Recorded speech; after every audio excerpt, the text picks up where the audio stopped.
Welcome back to the Sofa's Edge. I'm your host, Victorya Rogers, your life and love coach, with my co-host, Pamela J. Bolen, your psychotherapist, and Debby Wade, your sex therapist. We have got you covered in all areas of your life here today on the Sofa's Edge, real solutions to life's confusions. Last week we covered the anatomy of an affair. What can you do to discover whether your marriage is either about to be in an affair or in the midst of one, and what do you do from there? Well, this week we've gotten so much feedback about this that we want to help you stop the affair from happening and make your marriage more full, to bring back the passion in the marriage from when you guys first got together. So that is what we're going to cover in about 40 minutes here today. So please stay tuned and let's dive right in.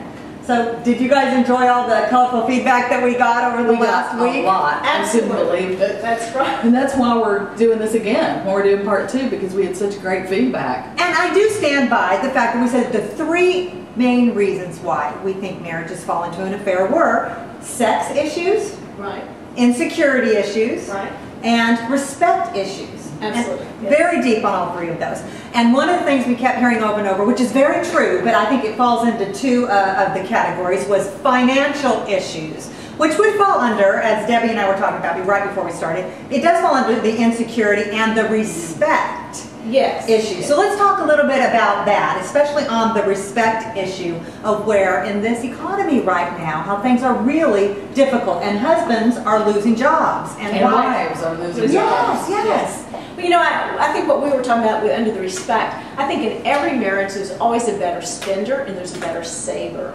And not always, but if it's the husband that's the better saver and the wife that's the better spender, often what she will do is spend and overspend, keep them in debt, which to him is seen as a lack of respect. So then you have this issue that he's resentful of her spending, and then she may be resentful of him, his saving, and so we have a respect issue. Or the feeling controlled. Right. And so we really do have this respect issue that's going on, that the husband no longer feels respected and he's resentful, and that will wreck a sexual relationship and intimacy and set you at risk for seeking that out somewhere else. Well, and another area on the whole financial situation is a lot of times the overspenders will hide it. Yes. And they'll spend until finally the family's in worse shape, and then bitterness builds up where she says, well, if you were taking care of me, I would be able to continue to live in the lifestyle that I've been accustomed to. Right. Which again then diminishes her husband, and now it's a respect issue. Okay, so how do we fix that? But you know what? People spend a lot of money on affairs too. Yes! Yes. Hello! Yes. That's why this is such a silly cycle. And that's how a lot of affairs are caught. You know, you get the American Express bill and you notice that the ring you got last month, he bought 2 of those. Wonder why he bought 2. Oh, wait a minute, he thought maybe he'd lose one, so one's bracelets. Yeah. Wow, That's how a lot of people are caught. Don't you find that in doing therapy?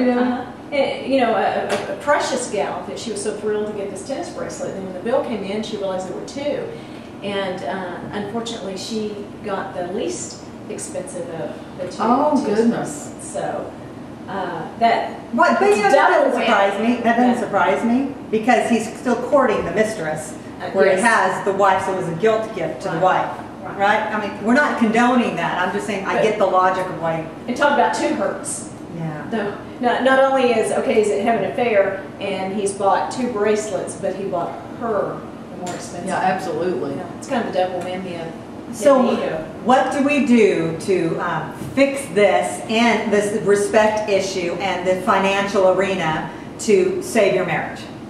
Well, I think one of the things that you can do is you need to treat your partner like you did when you first met him or her.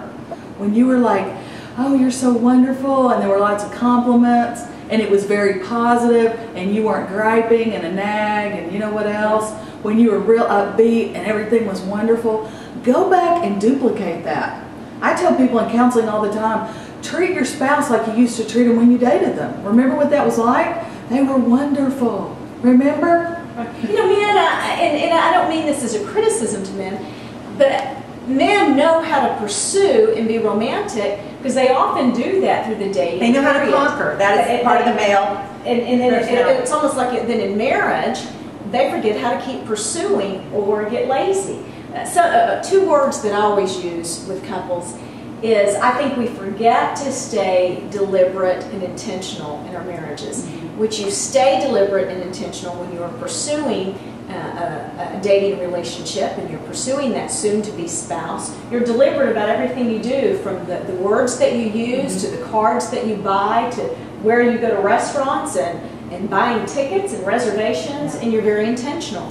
And we forget, I think, too easily to remain deliberate and intentional in our marriages. And one thing I've found with people is I've asked people, how would your behavior be different this week if this was the last week you were with your spouse? What would you do differently? How would you act differently? What things would you let go? Which battles would you pick? Because if we truly live that way, that, you know, this is our last day, you know, our behavior would be in life or in life. As okay. If, you know, living as if this is your last day, your last week. How would you treat your spouse differently? Or I've asked people, you know, after there's been an affair, you know, what would you have done differently now that this is all out? This is all out in the open. Everybody knows about it. What would you have done differently the week before you found out? You know, how would things be? I hope I can make this a little personal, but as the two of you know, my husband has just gone overseas and is going to be gone for several months.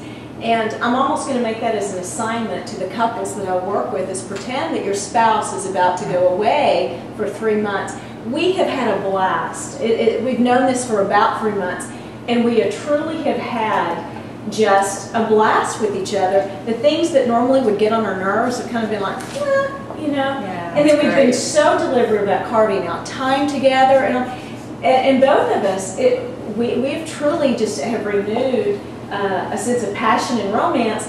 Ours really hadn't even waned, but it's even been renewed to a higher level. So That's great. it's a great assignment. I think That we is a should good use it. assignment. It comes down to perspective, changing our perspective in our relationship. And we're going to continue talking about that today throughout the day, because we really want you to do in your marriage, to try to stop it from having an affair, is to consciously put the same amount of effort into your marriage as you would do if you were courting a mistress, or courting, what do you call a guy, mister? The affair. If you were going to start courting someone else, if you would stop the energy that you put into that and put it back into your marriage. And yes, we're going to take a break in a moment, and I know you're going to sit there and go, yeah, but you have no idea what's going on. You know, I have no idea what difficulties are going on in my relationship and how it's hard to even look at this person in spite. Right. But there are ways to work toward making that still work out and put the effort into it. So when we get back, we're going to be addressing that. And one of my favorite segments is next, and that is the question and answer period. We get to read what you guys are asking us and tell you our feedback next on The Sofa's Edge.